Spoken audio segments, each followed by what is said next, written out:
Over the past several years, India has been one of the fastest growing economies in the world. And with that, the nation's non-life insurance market has significantly expanded across both personal and commercial lines. Despite that, however, AM Best outlook for the sector is negative. I'm John Weber for AM Best TV, and here to discuss a market report is Myles Gould, Director of Analytics, and Senior Financial Analyst Yuan Tian. And Myles, let's start with you. Following the recent release of India's non-life market segment outlook, take me through the key factors that are driving the negative outlook. Key factors underpinning the negative outlook on the Indian non-life market include the competitive market conditions that we observe in core lines of business, along with the poor pricing discipline. Furthermore, we observe there to be an unhealthy reliance on unrealized and realized gains from investment holdings, particularly emanating from typically high-risk investment strategies. In addition, a more recent dynamic that we've observed in the Indian non-life market is that of the global COVID-19 pandemic, which we expect to result in a level of volatility in both top-line and bottom-line results of Indian non-life insurers. And finally, over the medium term, we expect there to be a level of disruption borne by the planned restructuring of several state-owned insurers in this market. Yuan, what are the key drivers of the poor underwriting performance for core lines of business? Motor, health, and crop insurance are the largest lines of business in the non-life India insurance market, and they collectively accounted for over 80% of the total premium. So let's start with motor. Motor class comprises own damage and third-party liability. Third-party liability is a compulsory insurance product in India, and the price is set by the tariff that are prescribed by the regulator.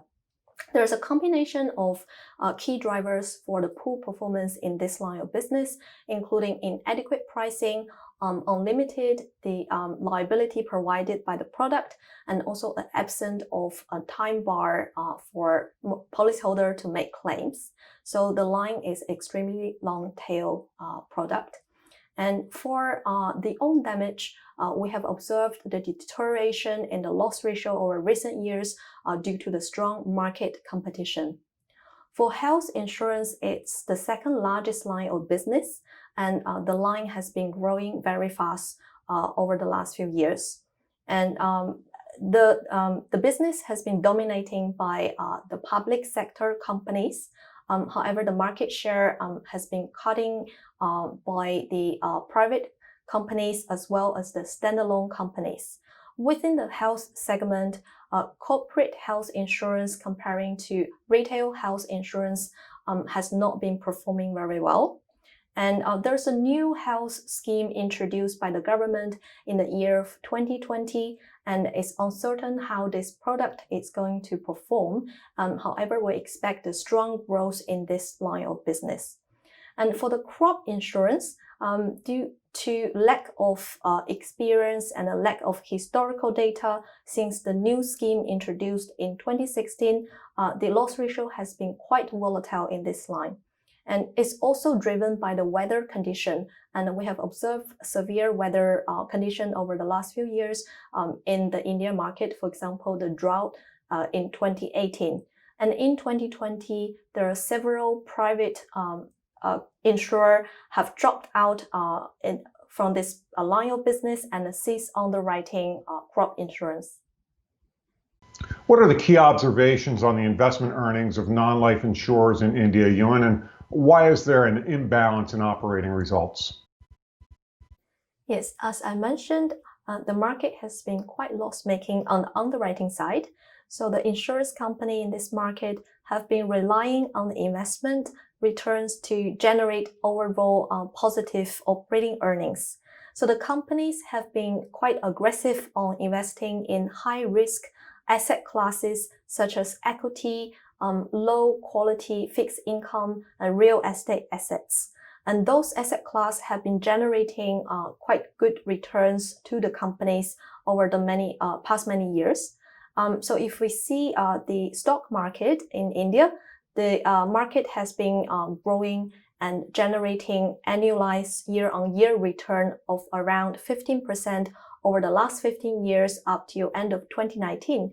However, we view this business model as extremely risky. And we've seen during the pandemic in the year 2020 that the stock market have been falling by over 20% in Q1. And this have impacted both capital position and overall earning to all the non-life insurers in the market. Myles, can you comment on the COVID-19 pandemic and how this is impacting non-life insurers? Aside from investment market volatility borne by the COVID-19 environment, we expect Indian non-life insurers to face other challenges with their business related to the pandemic. Most recently, we've observed mandatory periods of lockdown in the country, which has impacted the agency distribution, which is prevalent in this market. As a result of this, whilst AM Best expects premium growth to still be positive and one with an upward trajectory over the medium term, at least over the near term, we expect there to be a level of volatility with slow and lumpy premium growth as compared with previous years. In addition, we expect the COVID-19 environment to result in underwriting performance, which is already pressured, to be further exacerbated by this dynamic. In particular, we would expect pressures to arise on COVID-19 exposed lines of business, such as that of health and medical. And finally, we would expect premium receivables and debtor days to be closely on the minds of insurance company management over the medium term as a result of the economic disruption in the country and people's potential inability to settle their premium payments when due. Yuan, could you summarize the prospective challenges for non-life insurers in India over the medium term? We expect many headwinds all the non-life India insurer will be facing in the market over medium term. Those include strong market competition, the change of market dynamics driven by potential merge and acquisition, the volatility in the investment earnings, and also the slowing down of domestic and global economic growth. Some of those challenges and uncertainties have exacerbated by the COVID-19 pandemic, and we expect the underwriting, investment, and financial condition remain challenging over the medium term in the market. That was Senior Financial Analyst Yuan Tian and Myles Gould, Director of Analytics for AM Best. You can find the full report online at ambest.com. For AM Best TV, I'm John Weber.